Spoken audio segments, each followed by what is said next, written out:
Are you eager to learn about the market outlook and sustainability highlights in alternative investments?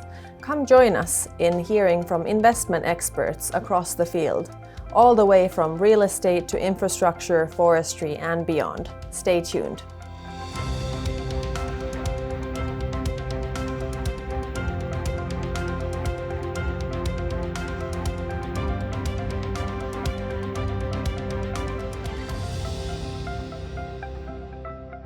In this episode, we will find out what the market outlook is for real estate investments.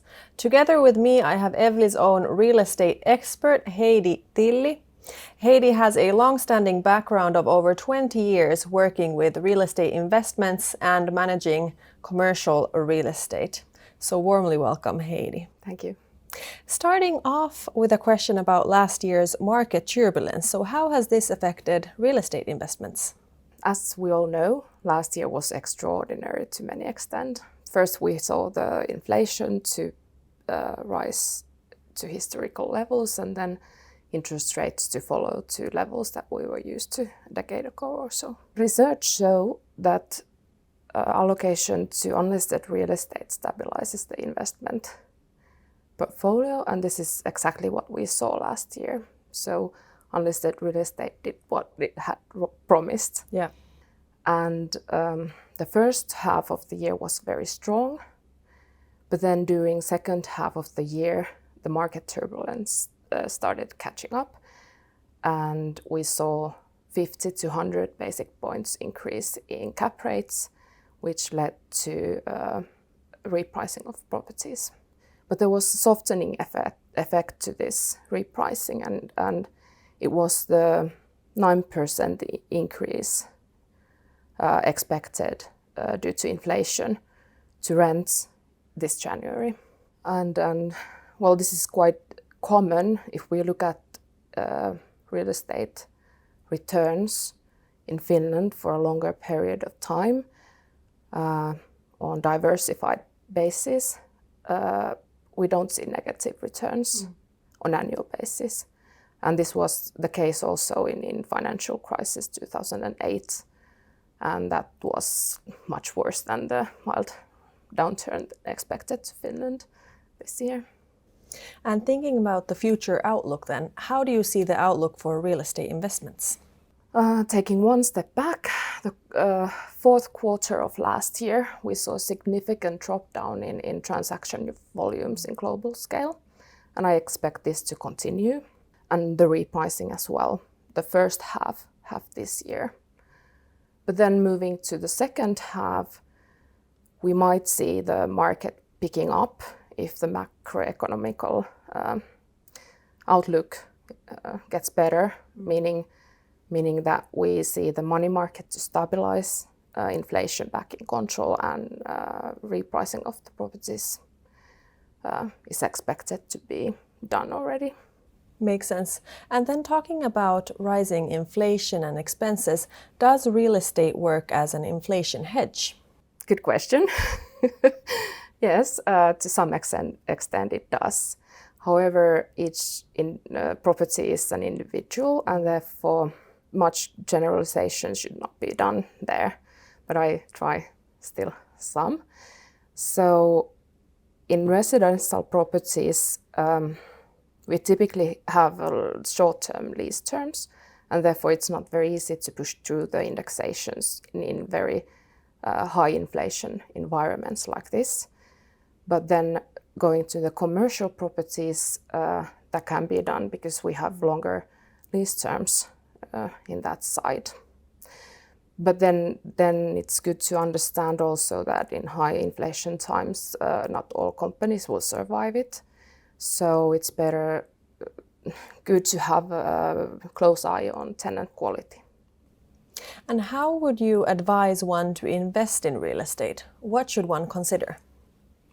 Well, first of all, have an allocation to alternative investments, and then, of course, have real estate as part of that.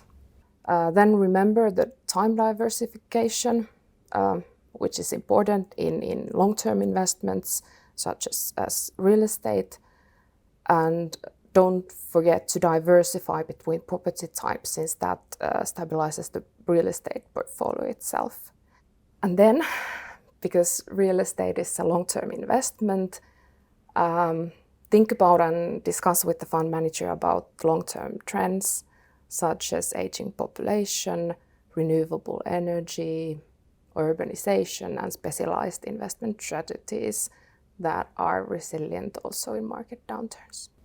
And given that the real estate and construction sectors contribute to a fair share of global emissions, so how to make sure that the property's environmental footprint is managed?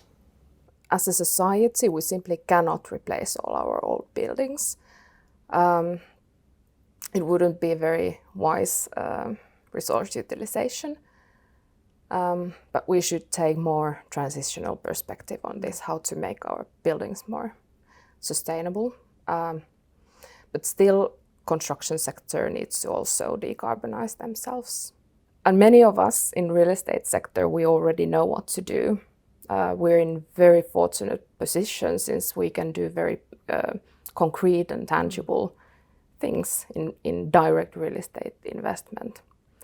Whether it's the moving away from fossil energy usage in our energy procurement, or adding renewable energy into our buildings by adding solar energy, ground heat, or even wind power.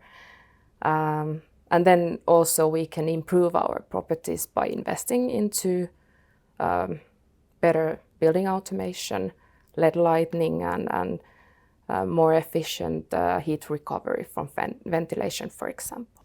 Great examples. And as an investor, how can you make sure that the properties are then sustainably managed?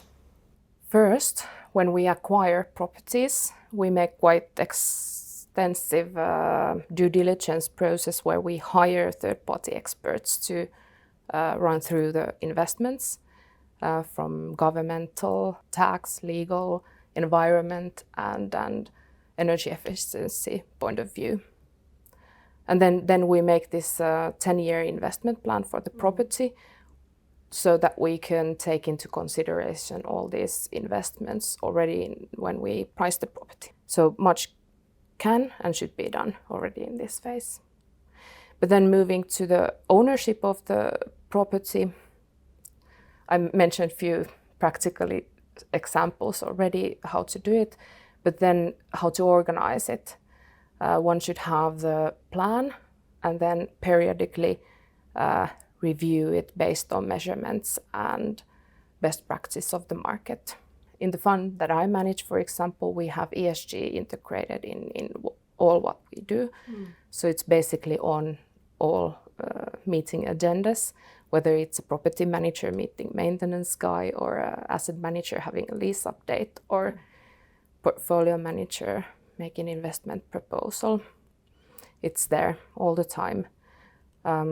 And it's not only because the market environment has changed, it's more that we as an investor, we want to have a good view on the end product, whether it's the property that we want to sell at some point, or the existing real estate portfolio in a 10 years time or so. Yeah, great insights. So it seems that there are a lot of various ways for investors to actually develop sustainability in real estate. Yeah. Thank you so much, Heidi, for the great insights on real estate investing. This is all for our part today. However, don't miss out on the rest of our Alternative Insights videos. So stay tuned. This is Evli.